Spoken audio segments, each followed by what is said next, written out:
नमस्कार मित्रांनो, आजच्या मिनी ब्लॉगमध्ये तुमच्या सर्वांचं खूप खूप स्वागत आहे। आज होती केकची चॉकलेट केकची ऑर्डर। तर सर्वात आधी मी चॉकलेटचं प्रीमिक्स वापरून बेस बनवायला तयार केला। त्याच्यानंतर तो पूर्ण थंड झाल्यानंतर त्याला व्हाईट क्रीमने पूर्ण त्याची कोटिंग वगैरे करून घेतली। नंतर पूर्ण केक रेडी झाल्यानंतर आम्हाला जायचं होतं धामणगावला। तर धामणगावला आम्ही जायला निघालो।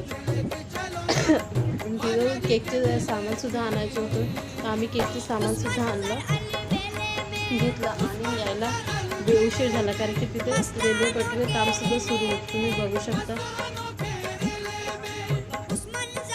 घरी आल्यानंतर केकची पॅकिंग केली। ज्याची ऑर्डर होती ते सुद्धा आले होते। तुम्हाला माझे व्हिडिओ आवडल्यास तुम्ही चॅनलला लाईक करा, कमेंट करा आणि चॅनलला सबस्क्राईबसुद्धा करू शकता। माझे व्हिडिओ चॅनलला सबस्क्राईब करायला विसरू नका। बाय, भेटूया पुढच्या ब्लॉगमध्ये।